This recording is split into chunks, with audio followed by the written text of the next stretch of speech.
Chapter 18. The Medieval Architecture.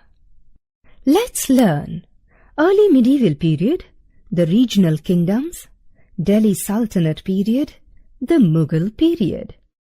In the medieval period of Indian history, a number of rulers ruled over India and also built two types of buildings, religious and secular. Buildings such as temples and mosques were religious, while the forts, palaces, baulis, water tanks, tombs, etc. were the secular monuments. Why did rulers build? The medieval period in Indian history produced some of the best architectural masterpieces the world has ever seen. But why was so much of construction on such a grand scale undertaken by the kings, sultans and Mughal emperors? Here are some reasons for this. These grand buildings were a mark of greatness of the rulers who wanted the world to know of their power, status and wealth. Example, Fatehpur Sikri. Victories in wars and battles were usually commemorated by building grand monuments. Example, Buland Darwaza, Fatehpur Sikri.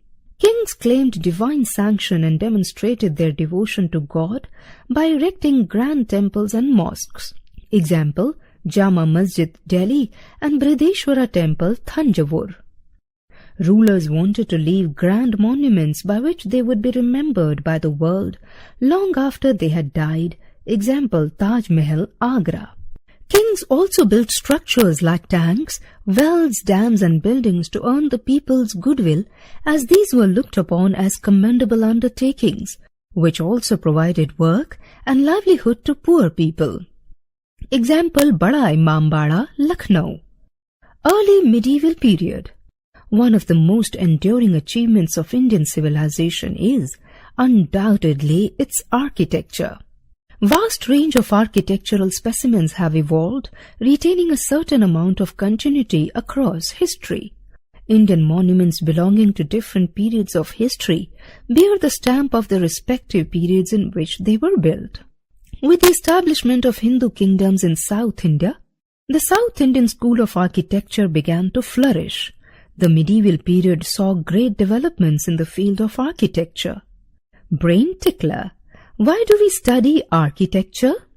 With the coming of Muslims to India, many new features came to be introduced in buildings. North India. The temples of North India reflect two distinct features, planning and elevation. The Nagara style of temple architecture was very popular. These types of temples are found in Odisha, Madhya Pradesh, Rajasthan, Gujarat, etc. Here is the picture of Sun Temple at Konark. The Chandelas were creative builders in their major towns and strongholds, and above all in their capital, Khajuraho. Initially there were 85 temples in Khajuraho complex, but now there are only 22. The Parsnath Temple, the Vishwanath Temple and the Kandariya Mahadev Temple are all examples of the Nagara style of temple architecture. In Odisha, the Mukteshwara Temple and Lingaraja Temple at Bhubaneswar, the Jagannath Temple at Puri and the Sun Temple at Konark are some of the finest examples of Nagara architectural style. The Solanki rulers of Kathiawar built the Dilwara temples at Mount Abu. These temples, built in white marble, are decorated with exquisite sculptures and flower and plant motifs. South India. Dravid or southern style of temple architecture developed in the 7th century. The Pallavas, Pandyas and the Cholas were great temple builders. The Pallava kings built the Ratha temple and the Shore temple at Mahabalipuram and at Kailashnath temple at Kanchi. The Pandyas constructed numerous temples in Madurai. Info Hive. It is said that the temples during the Chola period were the hub of social, economic and cultural life. The Cholas. The Chola kings gave a lot of attention to the construction of temples. The Brideshwara temple, also called the Rajarajeshwara temple at Thanjavur, is very well known. Rajaraja Chola dedicated it to Lord Shiva. The Chola temples were built in the Dravidian style. The temples in the beginning were simple and small. They comprised only one room, Later, when the temples started organizing many other social functions, they started to be constructed on a larger area with larger number of rooms and other facilities. The idol of the chief god was placed in the central room called Garbhagriha. The entrance to Garbhagriha was through a large hall called Mandapam. The Mandapam was generally situated in front of the main shrine. It was an audience hall where people gathered for prayers. Info Hive. Visara, a hybrid-style Nagara and Dravid of temple architecture, was popular in Deccan region. Rashtrakuta king Krishna I built the famous rock-cut Kailashnath temple at Ellora. There was a high tower over the Garbhagriha called Shikhar. The whole area of the temple was surrounded by a high and decorated boundary wall called Gopuram. The temples were beautifully carved and decorated with the images and paintings of gods and goddesses. Scenes from epics were painted on the walls. The life of people revolved around the temples as many settlements grew near these temples. They were not only places of worship but also centers of craft and trade.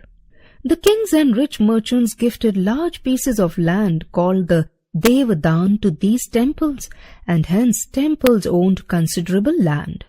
Thus it can be said that the temples were the centers of social, economic and cultural life.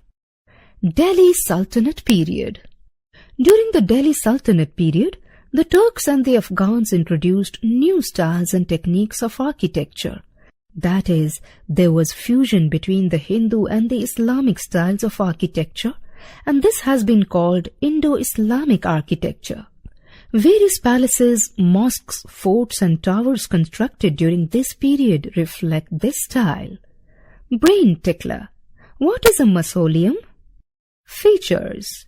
The arch in the gateway and dome of the mosque and the mausoleum were prominent features of the buildings of this period.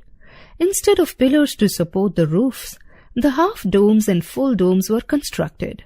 Minarets were also constructed in some mosques. Earlier red sandstone and later plaster-covered stone were used to construct monuments. These buildings were decorated with beautiful floral and geometric carvings and sculptures. In many structures, motifs such as swastika, lotus and bell were used. Even verses from the Holy Quran were also engraved on some of these buildings. Monuments. Qutubuddin Aibak built the Quwwat-ul-Islam Mosque in Delhi and the Dhai Din Ka Jhopda, a 2.5-day hut, a mosque in Ajmer. Quwwat-ul-Islam Mosque was built in 1193 and was the first mosque built in India after the Islamic conquest of India, portraying the might and political authority of Islam. Adhai Din Ka Jhopda is said to have been built in 2.5 days. Qutubuddin Aibak also started the construction of the Qutub Minar and completed only its first story. Iltutmish completed its construction. A masterpiece of Indo-Islamic architecture, the Qutub Minar is largely built of red sandstone, though it also employs white marble. Named after the revered Chishti saint, Sheikh Qutubuddin Bakhtiyar Kaki, the structure is embellished with decorative carvings and calligraphic inscriptions. At present, it is a UNESCO World Heritage Site. Originally, it had 4 stories with a total height of 225 feet. The top story was destroyed by lightning during the reign of Firoz Shah Tughlaq, so he added 2 smaller stories and its total height came to 234 feet. Alauddin Khalji, with his better resources, built beautiful buildings representing Islamic art. He also built the Alai Darwaza next to Qutub Minar. It is made of red sandstone. He also founded the city of Siri and built a palace of 1,000 pillars within it. These structures reveal preponderance of the Muslim ideas over those of Hindu architects. The Tughlaqs could not build any magnificent buildings in view of their economic difficulties. The buildings which they constructed were not beautiful but massive and very impressive. Muhammad Tughlaq founded Tughlaqabad in Delhi and built the Tughlaqabad fort. The buildings of the Tughlaq period were significant only from the point of view of development of architecture. Info Hive. A bauli is a step well which was used as a bath for the royal families. The Tughlaqs, Sayyids and Lodhis built some buildings, but they lack splendor and only some tombs, mosques, baulis and minarets have continued to exist. Some of them include the tombs of Ghiyasuddin Tughlaq, Firoz Shah Tughlaq, Muhammad Shah Sayyid, Sikandar Lodhi, Jamali Kamali and Mot Ki Masjid. The regional kingdoms. In northern India, the Indo-Islamic style of architecture influenced the regional kingdoms also. Only Rajasthan was untouched by the Muslim influence, so we find specimens of Hindu architecture there. In South India, we find Hindu architecture in the Vijayanagar kingdom.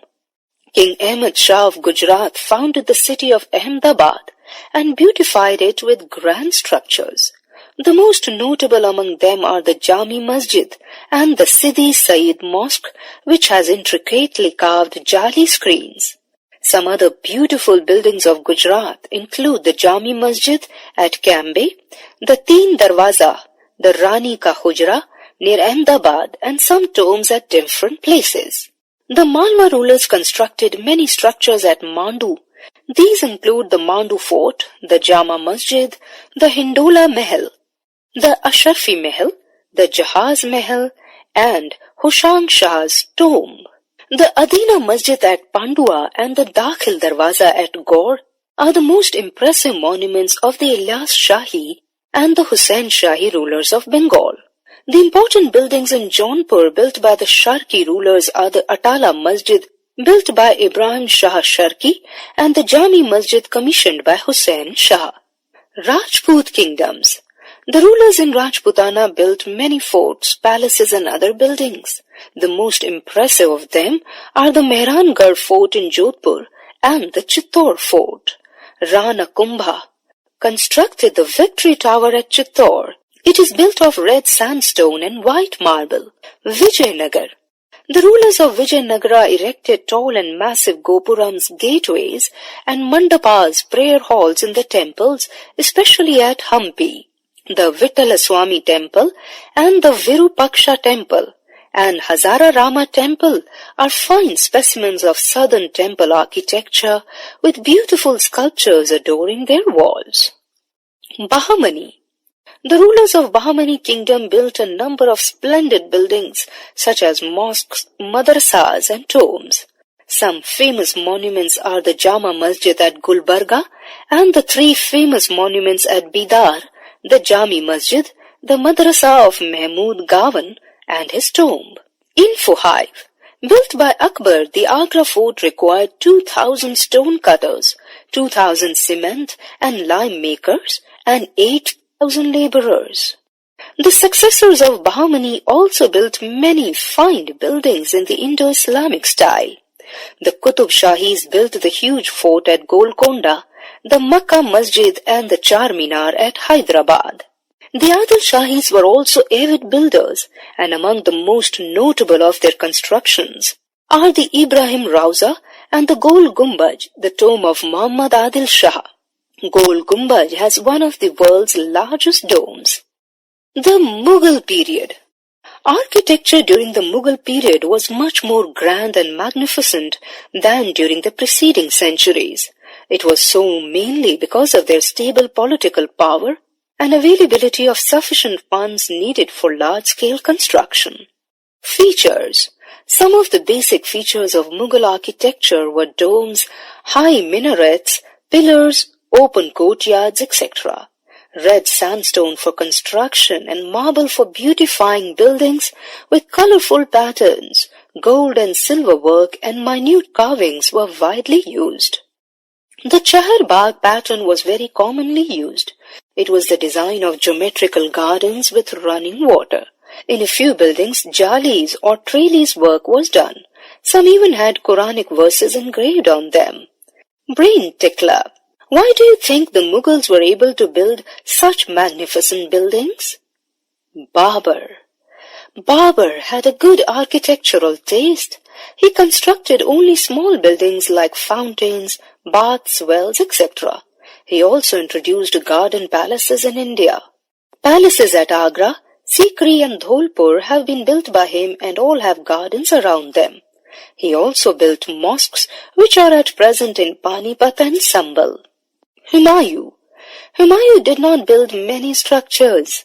He constructed his palace in Deen Panah, which was destroyed by Sher Shah Suri. Humayun's widow Hamida Banu Begum built his tomb in Delhi during Akbar's reign. The Surs. When Sher Shah Suri came to the throne after defeating Humayun, he paid more attention to building roads than structures. He built his own mausoleum at Sasaram, Bihar, which is a fine example of mixed styles of Hindu and Muslim architecture. It is built in the middle of a lake and has a huge dome. The Purana Killa, old fort at Delhi which is now in ruins, was built by Sher Shah and added to by Humayun. The Qila-e-Kohna Masjid and the Sher Mandal are two beautiful structures in this fort complex. Akbar undertook the construction of a number of buildings, and in these buildings was one of Persian, Central Asian and regional styles of architecture. Some of the finest works can be seen in the buildings which are located at Fatehpur Sikri near Agra. Red sandstone was used for these buildings, and the mixed style of Rajasthani and Gujarati architecture was freely used. Some of the other magnificent buildings at Fatehpur Sikri are Diwani Aam, Diwani Khas, Panch Mahal, Jodhabai Mahal, Miriam Mahal, Birbal Mahal, Jami Masjid, Hathi Pole and Buland Darwaza. The mausoleum of Sheikh Salim Chishti, however, is in white marble. Akbar also built the impressive Agra fort in red stone. Within it is the beautiful Jahangiri Mahal. Humayun's tomb built in Purana Killa is built mostly of red sandstone and has a double dome of white marble. Jahangir was more interested in painting than in architecture, so building activity slowed down during his reign. He led several gardens. In Agra, the mausoleum of Itmad-ud-Daula, the father of Nur Jahan, is a fine piece of Mughal architecture with its exquisite ornamentation in white marble and beautiful inlay work. It was built by Nur Jahan. Jahangir also completed the tomb of Akbar at Sikandra near Agra. Architecture during Shah Jahan's reign. Mughal architecture reached its highest state of evolution during the reign of Shah Jahan. He built many grand and beautiful buildings, especially in Agra and Delhi. This is the reason why Shah Jahan is often called the Engineer King. Monuments made during his reign were a seamless blend of Persian, Indian and Central Asian architecture. Monuments and their features. Under Shah Jahan, there was a change in style as well as in the materials used. The emphasis was now on uniformity and symmetry. While the buildings of Akbar's time were simplistic and grand in style, those of Shah Jahan's time were elaborately ornamented. Red sandstone was replaced by marble, carvings were done on a large scale, and expensive colors were used for decoration. Even the walls were decorated with new method called Petra Dura, in which precious and semi-precious stones were used. Domes and minarets were common. Multiple columns, curved roof, big and small arches, floral motifs, etc. can be seen as the favored styles. The calligraphic verses from Holy Quran were used in most monuments. Shah Jahan's constructions include Jahangir's tomb near Lahore and Nur Jahan's tomb. He also built a number of beautiful mosques. Moti Masjid in the Agra fort is made of white marble and has 3 domes. It is also called the Pearl Mosque. Jama Masjid. The Jama Masjid in Delhi is built with alternate strips of white and black marble. It is the largest mosque in India. Nearly 25,000 people can offer prayers together. Taj Mahal. The construction of Taj Mahal made Shah Jahan immortal. This splendor at Agra was built by him in the memory of his wife, Mumtaz Mahal. This marvelous building is regarded as one of the 7 wonders of the modern world. The Taj Mahal, as tall as a 20-story skyscraper, is constructed on a marble platform, and its central dome is as high as 187 feet. It has 4 minarets at 4 corners, each measuring 162 feet. Over 20,000 laborers took nearly 22 years to build it. The chief architects involved were Ustad Isa Khan Effendi of Shiraz and his pupil Ustad Ahmad Lahori. Taj Mahal is located on the right bank of the river Yamuna, and the entire structure is of white marble. It has a huge pearl-shaped dome and 4 slender minarets which tilt away from the main body of the dome, so that in the event of an earthquake, they do not fall on the dome. Finely carved marble screens, accurately proportioned chhatris, and petra dura inlay work make the monument a living fantasy. The interior of the monument has the marble cenotaphs of Mumtaz Mahal and Shah Jahan. The cenotaphs are covered with petra dura. Originally, the cenotaphs were enclosed by a gold railing, which was encrusted with pearls, rubies, and diamonds. The gold railing was later replaced by a marble one. Brain tickler. Why do you think the gold railing of Taj Mahal was replaced by the marble one?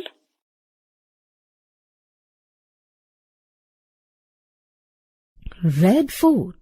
In 1639, Shah Jahan laid the base of a new city, Shah Jahanabad. He built the Red Fort here. It has numerous beautiful buildings, such as Diwan-e-Aam. Built of red sandstone, this was the place where the emperor held his court for general public. Diwan-e-Khas, Shah Jahan's famous peacock throne, was kept on the marble platform here, which was subsequently captured and taken as a war trophy in 1739 by Persian king Nadir Shah. Shah Burj. It was used by emperor for Jharokha Darshan, for addressing the public audience. Aurangzeb. No good buildings were constructed during Aurangzeb's rule because he did not have a taste for architecture or fine arts.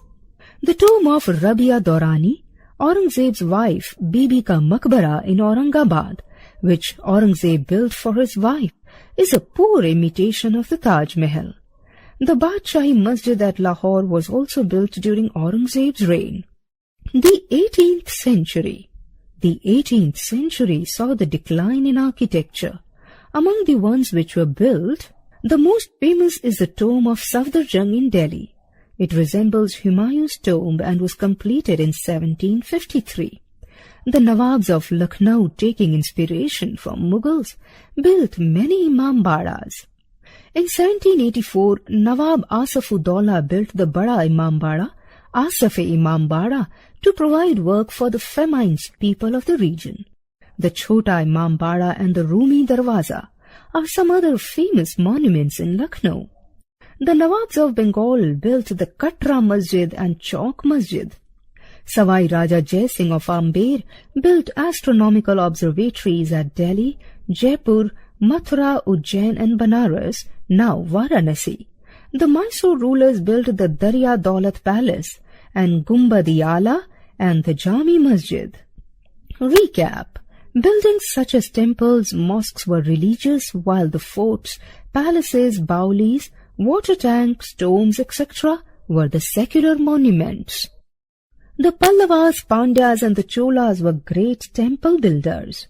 The Turks and the Afghans introduced new styles and techniques of architecture called Indo-Islamic architecture. Architecture during the Mughal period was much more grand and magnificent than during the preceding centuries. Mughal architecture reached its highest mark during the reign of Shah Jahan.